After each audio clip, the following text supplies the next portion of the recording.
Hi everyone, Lynn here for Flying Unicorn, and today I have a layout for you made with the September kit of the month. And basically what I want to share with you is how I achieved the background look on this layout.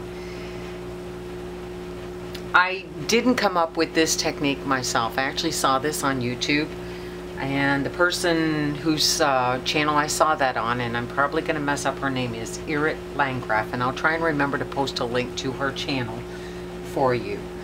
I have a slight variation on what she did, so let me put this aside and let me show you how she achieved the background look with the color, which is actually done with mists.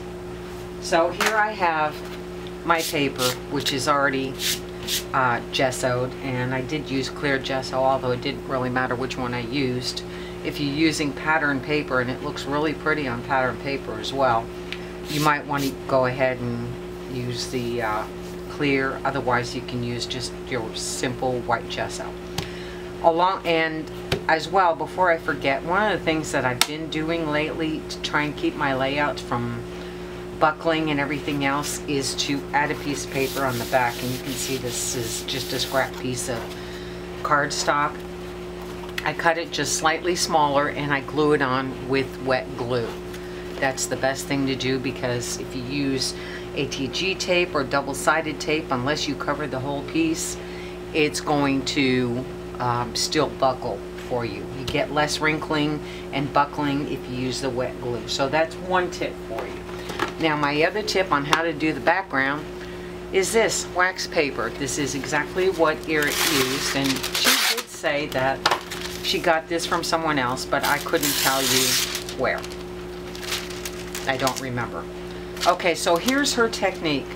What she does is she takes her mists, and in this particular one is Pop Art Pink by Shimmers, the Vibes. I'm going to shake it up. I don't have much left in this bottle because I really love this color. And this is what she's done.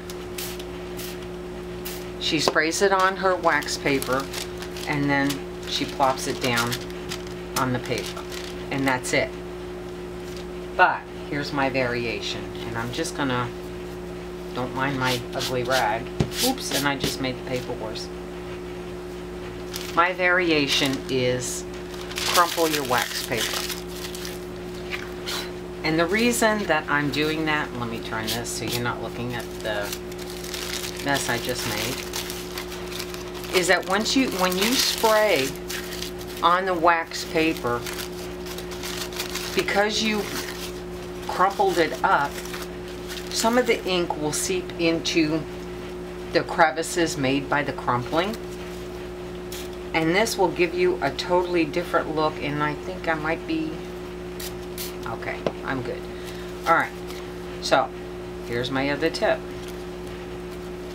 Don't use your fingers. Don't go like this, because you'll get blobbies, and you'll see it better when I use a darker color. But that's it. Anyways, going back to what I was saying, because you've crumpled up your wax paper, the spray or the ink or whatever you're using seeps into the crevices, and it keeps it from going everywhere and making just a solid mass, like as if you were using, let me just shake this up, as if you were spraying, which is going to give you that. And that's basically what happens if you use just the regular wax paper without crumpling it up. So now that I've added the light color, let's add another color, and this is Plain Jane by Tattered Angels, and this actually came from like one of the very first kits I ever got from Flying Unicorn. This is from 2013. Alright, so I'm just going to spray a little bit, and you don't need a lot. It really makes your mists go a long way. Turn it over, plop it down, move it, and it really gives you a really cool background technique. And one of the things I want to try doing is using several different shades of the same color, and I'd like to try and achieve somewhat of a watercolor effect with it. So I haven't tried that yet, and I will, and when I do, I will let you know how it works out.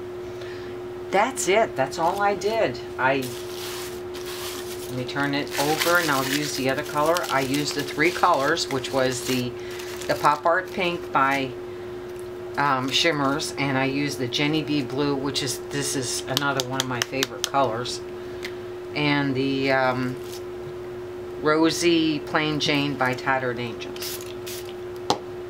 And that's it. And it, because you have so little ink on your paper as you're putting it down, it dries a lot quicker.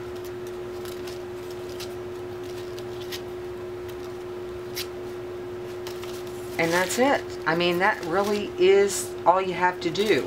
I guess the other thing that I want to share with you that might be important for you to know is don't do this, because you'll wind up with what looks like fingerprints.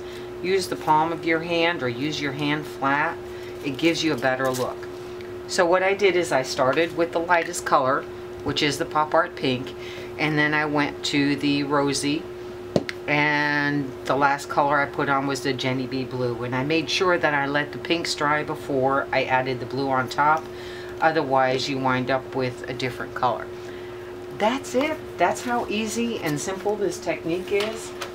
And then once I was done and the whole project was dry, I went ahead and did some stamping on the background, and I added some molding paste through, this is one of the newer Prima stencils, and that's it.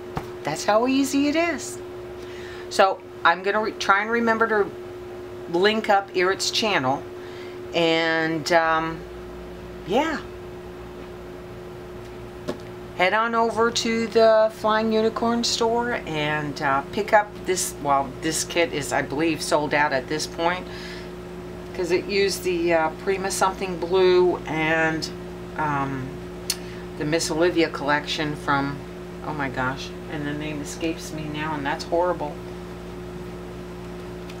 Yeah, this was in the September kit. Sorry about that. So anyways, yep, head on over to the store, pick up your mixed media supplies.